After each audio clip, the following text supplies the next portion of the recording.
to the Under Center podcast presented by St. Xavier University. Fortunate enough to be broadcasting live from the NBC Podcast Studios. My guys, we got our guy back in town. What's up, man? How's it going? Bears insider Josh Schrock. We got our Bears beat reporter Alex Shapiro. Tony and Claire are running the show, and thanks to them. And right now, we're in a training camp coverage. Training camp coverage is brought to you by your local Chevy dealers. Head to ChevyJobChicago.com, the official truck partner of the Chicago Bears. All right, everybody, we're in training camp time. Yes. Hey. All right, we've waited. Almost real football. Almost. We've done a lot of talking from way too much. Too much. We were out in December. Yep. We were out. But listen, we had a lot, and we waited to get here with a new quarterback, new offensive coordinator, improvements on the offensive side, and what looks like a defense that has improved. So let's start off with training camp. You know, you guys also check out the articles on our NBC Sports app with these two gentlemen. It's NBC Sports Chicago, I should say. So let's start off with what you've seen right now. And, of course, when we start off, we got to talk about under center, and that is the Bears quarterback, of course, the one, the only Caleb Williams. From day one now into day three, both of your thoughts on what you've seen from Caleb so far, the pros and the cons. Yeah, I think a lot of good, a lot of some not so good. I don't think anything alarming. I think the talent is really, really clear. I mean, he just looks like a rookie at points. Like, I think there's nothing that I have seen so far to make you think they didn't make the right choice. Like, the talent seeps through. Even on days, I think of Monday, day 3, days where he has rocky moments, there are still so many times where you just see natural pocket presence. You see elite arm talent, arm angles, the accuracy. The decision-making is pretty quick for the most part. He holds on to the ball a little long sometimes, but in the quick game, it's very decisive, very quick. Monday, 2 plays really stood out to me. The first one, an 11-on-11, pocket collapses, and he just naturally rides the pocket up, eyes down, 25-yard dot to DJ Moore, big gain. Another one, pocket collapses again. He has DJ on a corner route, and he kind of alters his body a little bit, creates an angle, anticipatory throw right on the money, 20 yards. So he's got a lot of growth to do, but you see a lot of the things that people talked about being generational. So nothing alarming, a lot of work to do, but I think all in all, positive. Yeah, I want to harp in on one thing in particular, and that's the anticipation. You know, we've seen at times guys finding soft spots in the zone, and they're not like sitting there waiting for the ball. You know, it's like they're sitting, found a soft spot, ball's there, because that ball's been thrown with anticipation. That's been impressive. The other thing that's really impressive is the lack of pre-snap penalties. Yep. So I got a late start to training camp, but the past 2 days, you know, we've heard so much about the cadence has been improved from OTAs to now, and obviously we're not in the huddle or the line of scrimmage. We're not necessarily hearing those things, but what we are seeing is not a ton of laundry. Today, on Tuesday, as we record this, I believe there was 1 pre-snap penalty. Monday, there were none. Josh, did you mark any? No, I think my unscientific count is 4 practices, 4 issues, whether they be penalties or like late getting out of the huddle and they had to rehuddle. Sure. So that's pretty good really for a new quarterback running a new offense. Yep. And I think that's even less than what the Bears were doing last year with Justin Fields and Luke Getsy in the second year of their offense. I mean, that was something that plagued them. It took them a while to iron out those pre-snap penalties, even though it was year 2. Now, they did iron them out eventually. It's not like that persisted for so long. But personally, I'm impressed with how quickly those pre-snap issues have pretty much dwindled down to a pretty negligible number. And Matty Eberflus was pretty quick day 2 of camp to say everyone's leveled up, and with Caleb, the leveling up has come with operation, understanding of the offense, formations, shifts, kills. Keenan Allen said, you know, he's way more confident in the huddle now than he was a month ago when he left. There's no timidness. He understands everything. He's confident. Everyone's getting it, and we're go. No, I was saying with the cadence, Andrew Billings told us today, Andrew Billings has been the one causing havoc with the move call, causing the false starts. He said it's completely different. He's using the hard count more, kind of understands that more, and getting everyone in line. What about getting the call right? How efficient does it seem as if you're getting the call as a rookie quarterback? Yeah, I think, you know, so far it looks good through 4 days. Like I said, they've had a couple issues where they've been late getting out of the huddle or someone hasn't got the call, but it's been way less than in the offseason program. In OTAs and mandatory minicamp, Matty Eberflus was very not happy about the kind of disjointed nature of the offense, and that comes with a rookie quarterback. And I think that's going to be the important part of the preseason games to me, is not what he does, but just Caleb hearing the call in a helmet, in a stadium, and seeing how that works. And how quickly can he learn, right? We're seeing that play out in real time. Yep. There are going to be bumps. There's going to be a roller coaster. It's every rookie quarterback. That's the experience. How quickly does he learn? How quickly does he grow from that? So far, it's been really quickly. Yes. With Shane Waldron's verbiage, one, of course, the quarterback has to have it.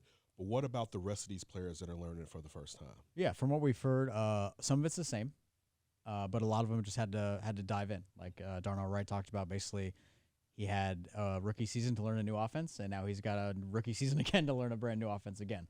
But the verbiage, I think, is somewhat similar to what the Luke Getsy offense was because it's the same tree. Mm-hmm. You know, it's the same ideas. It's just probably a little different wrinkles, and you have a more experienced play caller who has a better idea of how to utilize the personnel. Was there Shane Waldron or did Matty Eberflus at any time make it a point to say that they were going to keep most of it? That you said it comes from the same tree, but verbiage-wise, most of what Luke Getsy already had, so the whole team wouldn't have to learn, and maybe it'll fall more on Shane Waldron to have to make changes. Nope, all on Shane.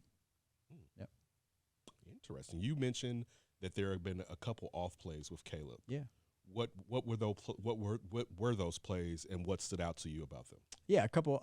He missed DJ Moore a couple days ago. He had DJ Moore deep in the end zone for a touchdown, overthrew him.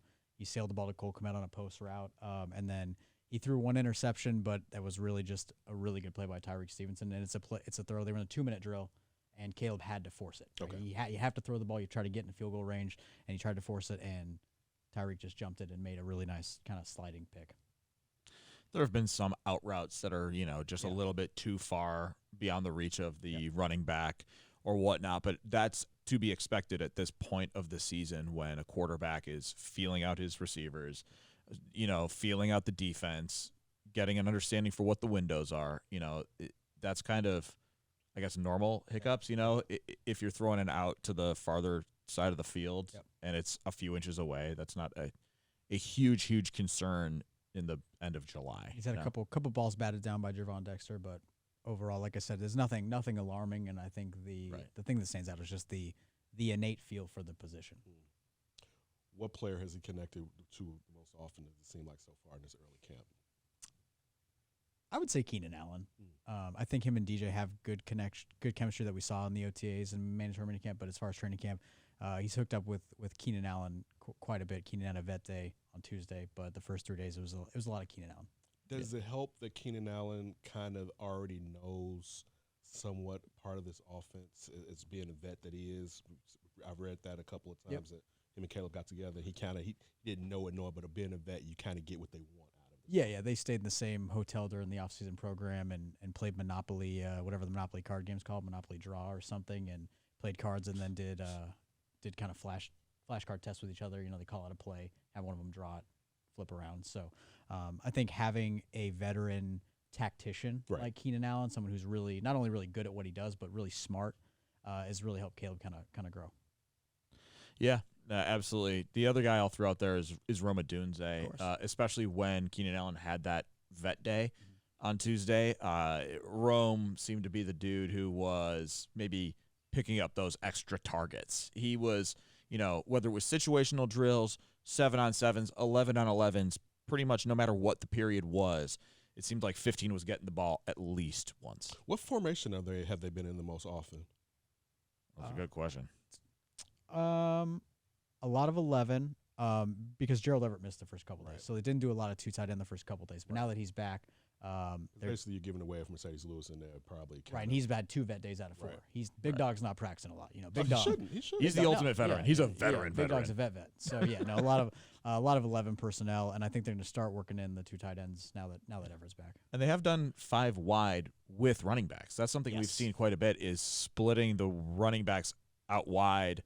Like lining up, whether it's against a linebacker or even we've seen running backs line up against Jalen Johnson. Are they coming out empty, or are they setting up where the running backs, as you just said, kind of motions? Yeah, I think both. Okay. And again, I wouldn't read too much into that because they're going to do a lot of different things over the summer. It doesn't necessarily mean that we're going to get this out wide look. It's probably they're just seeing what it looks like. These guys moving in space against a linebacker, against a cornerback, just to get it on tape. What does it look like? Doesn't necessarily mean that they're installing that into their offense or anything. Yeah, and these first couple days have been a ton of basic installation of the quick game. So I think they're just trying to figure out what parts of the quick game they like, what Caleb's comfortable with, and what they actually want to cement in the offense. We've seen a ton of bubble screens. We've seen a lot of little hook routes to DeAndre Swift, some angle routes to DeAndre Swift. So they're just trying to feel it out. Two, all right. I want to stick with the running backs that you just mentioned. Have you seen anything that, and it's early, but hey, we got to get this stuff out, that would imply depth? Because you look at Khalil Herbert being in his last year as a rookie, but you also look, there was a lot of hype with Roschon Johnson last year, you know, and it even if necessarily I know he got kind of banged up and we didn't see everything we wanted to see, but still it's his second year going to the league. So have you seen kind of the depth? But also I want to ask you about DeAndre Swift and what you've seen for him. Has it seemed like he's been used more in the passing game, but what about between the tackles? Will it be a situation where when he's in there, he's more of the pass-catching running back, and they're looking at perhaps the other two running back? And I know you can't do that because you're telling the defense what you're doing, Right. but still, is there a tendency, it seems like somewhat, that he may be used more in pass-catching than run between the tackles? No, with Swift, I think he's doing it all. Okay. He's going to do it all. They're not going to telegraph anything. I think they paid him $8-9 million a year to run between the tackles, to run outside the tackles, to be the pass catcher, to be the pass protector. And as far as the backups, I mean, it's been a pretty even split, I think, at RB2 right now between Herbert and Johnson. They've kind of done the same thing they've done with the centers, which is like one day Roschon's RB2, the next day Khalil's RB2, and then they flip him. Khalil Herbert has looked really good, but this is the point in the year where he is going to look really good. And, you know, Herbert was hurt for a lot of last season. He got off to a good start, and then he was hurt, and I don't know that he was ever fully healthy. I don't think he was. Yeah, at any point last year, but he looks very healthy right now. It looks like he has that burst. He has that one cut and go that we've talked about throughout his career. Roschon Johnson, this isn't going to be the time of the year where he's impressive. He's going to look better once the pads come on and he can thud. But, you know, for a city, and I'll, you know, throw myself in the mix, it just seemed like things were trending towards, hey, maybe Khalil Herbert is not a part of this team's future plans. When you look at DeAndre Swift, you look at Roschon Johnson, et cetera, et cetera. But he's looked impressive. Again, huge caveat, running around in T-shirts and shorts, essentially, I guess shells. But he has shown that burst where it's like, oh, he looks healthy again. And when he is healthy, it kind of reminds you he's got playmaking ability. What about the guys that they're running behind the O-line, who's been available, and how the guys that have who hasn't been available, more importantly, how the backups have looked? And, of course, I got another question after that. Yeah, so Braxton started the camp limited, so didn't really participate. Why is he limited? Just him and TJ Edwards both had a slight tweak during summer workouts, so they started limited, didn't participate in the first 2 days of team drills. They did individuals. And Larry Borum filled in at left tackle when Braxton, fine. But it's no pass. Yeah, right. Yeah, you can't. But guys are getting beat with speed, though. Yeah, that's true. Yeah. We've seen Jacob Martin, Austin Booker. We'll save the Austin Booker. Yeah, Save a little book for later. Yeah, but the other four members of the line have been available. Like I said, with the center, Davis been available? He has. He's been there. 4 for 4. That's good. Terrible. That's good. So 4 for 4. That's good. And the center thing is obviously going to be the big thing, right? And they're doing full days. They're doing 1 day Bates with the ones, Shelton with the twos, next day flip and back and forth and back and forth. And Matty Ruffus said that process will play itself out however long it takes. Either one look more comfortable? Once again, I think we got to wait till the pads come on because as Andrew Billings described it, you have one guy who is built on strength in Ryan Bates and one guy who's built on quickness in Coleman Shelton. So I think it's going to wait until the pads come on to really see how that plays out. What about our guy Tevin? Looks good. He's put even more money into his body. Right. Chef, physical therapist, masseuse, all that stuff because he wants to be a Bear for a long time, and the Bears have told him they will not start contract extension negotiations until after the bye week. So he's got to stay healthy through the first 6 weeks and hopefully plays at a high level and see how it goes. We say this, and I know it's a running gag. We're a pro Tevin Jenkins podcast. And I read that in your article today, and you also wrote an article on Tevin, and it'll be like, man, he signs right after the bye, and then it's this is like, they will start talking after the bye. I would not imagine any deal is done until after the season. I think they're going to want to see to make sure that availability is availability. Gerald Everett. Yeah. Is he free and clear? Or is he limited right now? That's good. So did we get any 12, 13, and how does it look like they'll try to implement him? Did we see him? And of course, if I said that him and Cole are playing together, did it so far? And this is limited. So I guess this question is perhaps for down the line next time we come together. Yep. All right. will we see more of is when they're playing 12, will they use Jarrett sometimes to maybe inline? Will it just be Cole because Cole is more of a formidable blocker? But what can you take from it right now if they were both playing together while in practice? I mean, I think we're going to see all sorts of mixes in terms of 12 personnel. I think you're going to see Cole Kmet and Marcedes Lewis. You're going to see Cole Kmet and Gerald Everett. And maybe if Cole Kmet, for some reason, needs a blow, you might see Gerald Everett and Marcedes Lewis. But probably Cole Kmet's going to be on the field for most of it. But what I'll say, just first impressions of seeing him out there, he looks like, honestly, just a big wide receiver. He even wears a wide receiver number 14. We're like, Terrible tight end number. good pass catcher. Good It pass is catcher number. terrible. It's a bad tight end number. Yeah. It's a good receiver number. It's a bad tight end you number. need more. You need size. Yeah, you right. need round something because you can't be a tight end unless you're just never blocking. Right. Like if Exactly, you're Kyle Pitts, Yeah, you can wear 4. That's what whatever I'm saying. You can wear 4 Or if you're 8 or slim. right. But I think like, he's if sending you're- a message, I though. get you, but it's just like you want to have that bold number because I'm putting I'm applying some pressure out here. So it's just I like could throw it around a little 17 bit. just makes it seem like all the time you're doing this. Yeah, right. Yeah. Like, yeah, you know, right, it's yeah, like, yeah, no, yeah, I yeah. want you- 14's a fire feet number. Yeah, at least chip. Yeah. Like you don't even look like you chip well with 17 on. Yeah, right. You know what? But I think that's what he's going for. Is like, I am that pass catcher. In fact, today I noticed he warmed up with the wide receivers because in the warm-up lines, they all kind of stretch by possession group. He was stretching with the wide receivers, not stretching with the tight ends. So he does kind of look like a wide receiver out there. Take out the top 3 receivers, and of course that's DJ, it's Keenan, and the closest Rome. Any other receiver from last year or newly practice squad kind of guys look at making any names right now in practice? Yeah. Podcast favorite Tyler Scott. That's why I did it. Yeah. Podcast favorite Tyler Scott. He's had some couple nice practices in a row. He caught day 3 maybe. He caught a really nice deep corner route from Caleb. Made a terrific over the shoulder catch and kind of secured it going to the ground.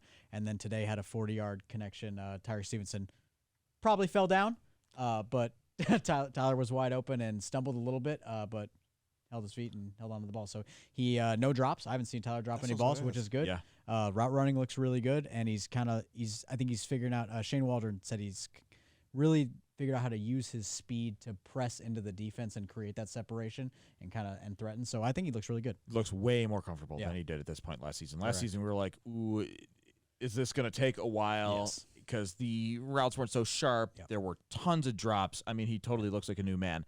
And then another guy who kind of has popped a little bit for me is DeAndre Carter, who has been more involved than I expected in the pass game outside of the return game. We all, just expected he'd be return man extraordinaire. Yep. But he's been lining up in kind of trips, bunches, and sneaking out, or little comeback curls. But he's caught some balls as well and looked pretty solid. And I mean, it's only 4 days in, but I think it is notable that Tyler and DeAndre have basically been getting all their reps in the second wave with Caleb, and Velus Jones is not. Yes. Velus Jones has been working with Tyson. How does Velus look so far? All right. I got another. You mentioned with Tyler Scott that he's learning how to eat up DBs with his speed. Yep. Does it look like Shane Waldron and the Bears are also implementing him to take advantage of his speed? They got a lot underneath. And, I mean, of course, you got guys in Rome and DJ that can go over top, but you got a lot of attention that you can have, especially when you're talking about fifth DB almost, that you can just use him and just go on a go route. Does it seem like they're going to try to take advantage of him? Also because they gave a draft equity to bring him in. Yeah, no, I mean, I think so. I think especially guys like Keenan Allen and Cole Kmet who eat up that kind of underneath area. You've seen Shane Waldron kind of dial up some stuff for Tyler Scott, like I said, where it's a deep cross or maybe a deep post, something where like you can take advantage of the area that's going to be created by the linebackers coming up to try to take away the underneath route. So I think, like, once again, Shane Waldron, I'm a big fan. You know that. I think he knows what he's doing, and I think with a guy like Tyler Scott, I think you can kind of see like little things where they're like, okay, this is how we can take advantage of the thing this guy does really, really well. Shane Waldron, you mentioned being a fan. Do you think, and it's something that crossed my mind watching his interview yesterday, that Sorry you watched that. It's fine. if things go well, let's not say that they go above and beyond, but they go well. It's good, yeah. It's good. Yeah. Do you think he's one and done, or do you think he'll be here next season?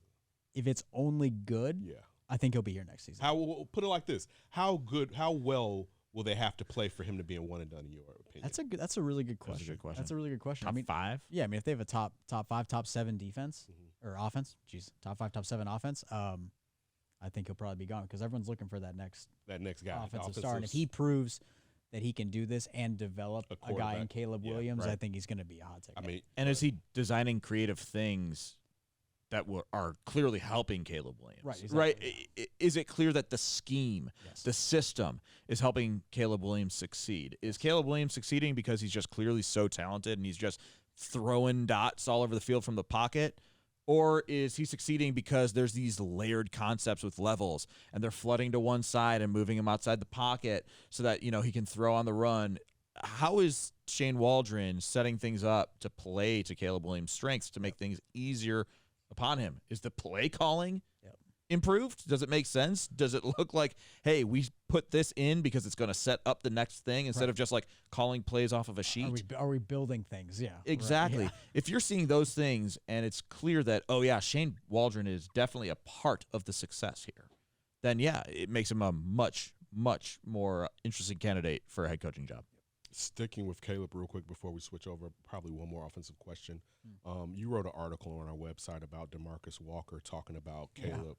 What did he have to say about Caleb? I asked him just because he's played with a number of quarterbacks, just like what strikes him about Caleb. And he went into this long rant about how he called it the L.A. mainstream media. He was very quick to say it was not the Chicago media. Not you guys, but the L.A. mainstream media created this false narrative about who Caleb was, a prima donna, selfish, arrogant, things of that nature. And he said, that he heard it all. He never thought anything of it. He said, I'll just wait till I meet the kid and see what he's like. And he said could not be further from that. Like, he's a very down-to-earth kid. He said you just sit with him in the cafeteria, and he's just a normal guy. And he said, as we've talked about, there's confidence, and a lot of people think that's cocky. Right. But what you want in your quarterback is you want someone who's confident. Definitely. You want if you're a star like Tom Brady, confident, Aaron Rodgers, confident. You want that superseding confidence in everything in life, but especially in this position. Right. I mean, that a quarterback's, and of course we know there's been different times where a quarterback didn't have to be, quote unquote, the alpha, but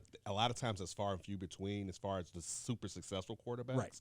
But a quarterback's confidence has to permeate into the offense. That's the part. Yeah. Like, they have to believe you're him. Yeah. Because why would I think you're him? No, the offense, the team as a whole. Yes, the organization. Right. Yeah, right. Yeah. Like, if this always, like, every year is draft time and they're like, we're looking to bring in somebody, like, everyone's going to get the message, like, you're not him, and why am I going to hitch my wagon to you when you're probably not going to be here for the long term? And what we've learned from Andrew Billings today was that confidence is also positive from Caleb. Like, I asked him, like, what is he like as a leader? And he's like, he's positive. He's positive in every aspect. Like, he's never going to dog someone. It's always like, hey, you drop back. Okay, cool. Let's go get the next one.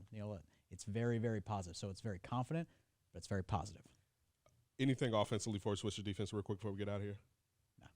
All right, you mentioned a guy that we fell in love with early on this show last season, and that's Andrew Billings. We were asking, why isn't he getting out there on passing defensive plays? How does my guy Andrew look right now? Well, interestingly, Andrew Billings looked so good last year that they've added a little bit more to his plate, and he's starting to learn a little 3-tech this year. Yep.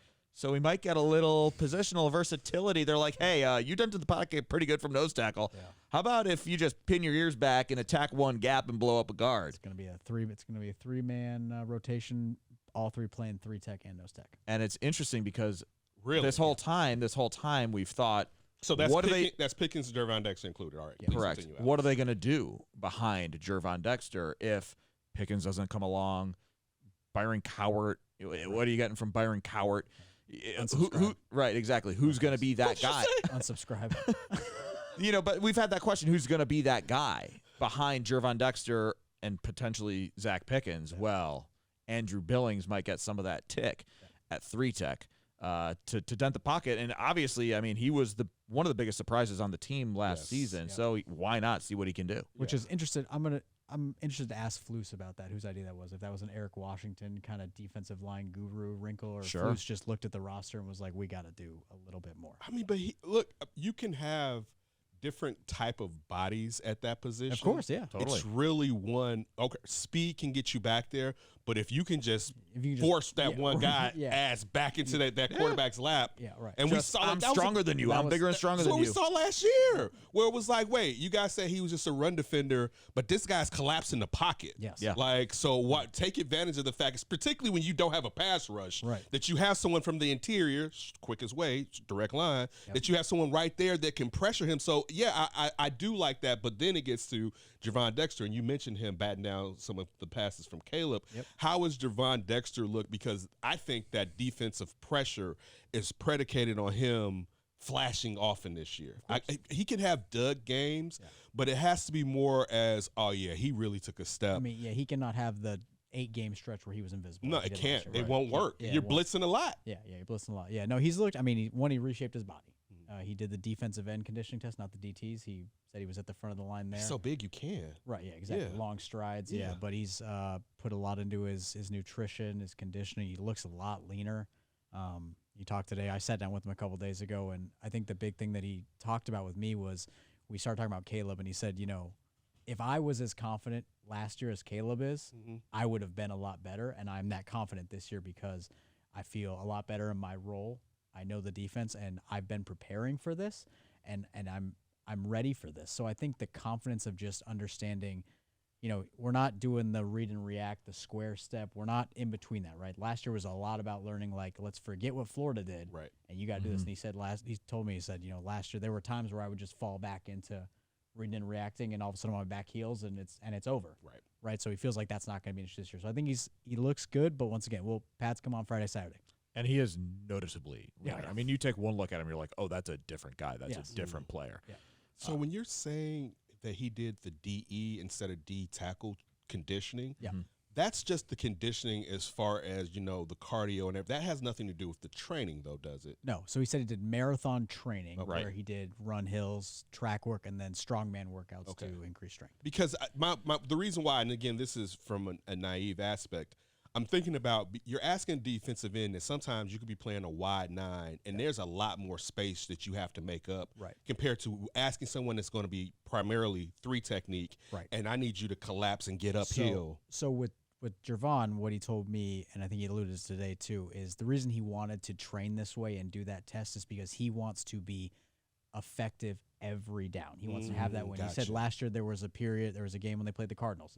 He said Kyler Murray ran out, he tracked him down out of the pocket, but he was like, you know, 2 plays later I was gassed, and he's like, I can't do that. I got to be available every Rookie snap. too. Yeah, right, exactly. You don't know you had the type of condition you have to get coming to the league. Exactly. Yeah, I think his quote today on the podium was, I've noticed that the good ones can do it for a play or two. The great ones do it from the first quarter through the fourth quarter. And obviously he wants to be a great one. Hey, please, Gervon, we need you to be that. If he's nice, this defense is going to be top. If he's nice, it's top 5. If Gervon Dexter turns out to be the player that the Bears thought he was, it's a game changer for this defense, you know, and it also just goes back to Ryan Poles being a really good drafter, and Poles and Flus coming together and being great evaluators of talent and how they could fit this scheme. Because, I mean, again, I'll raise my hand and be like, wait, what? They took Gervon Dexter there, you know? Why didn't they just take Tyreek Stevenson there and then take Gervon Dexter later? None of that matters, right? You can throw all those narratives out the window if Gervon Dexter turns into the disruptive 3-tech. Tyreek Stevenson has already shown that he is an impactful starting cornerback, you know, in terms of a takeaway perspective. So, yeah, no, absolutely. If Gervon Dexter, again, someone we've spoken about as a big question mark, how is he going to do as a starter? If he's that impact guy, if these changes that he's made to his body really make him a force from the first quarter through the fourth quarter, not just fourth quarter Justin Jones like we talked about, that elevates this entire defense, and it's like the last question mark. Now you're talking about you are solid from the line all the way to the safeties. Yeah. You've got that second pass rusher next to Montez Sweat. You've got, I mean, the linebackers are super set. Secondary also super set. Now you're talking about like, whoa, this defense can beat you every way. And on the flip side, I mean, if he's not that, the defensive line will be the Achilles heel that keeps the Bears defense where it's at, right? It's going to be good and not great and not elite. Right. That part. I have more defensive questions, but we'll wait. we'll pick this up on the next episode. Yeah. I want to fit your defense a little bit more the next episode. Yeah.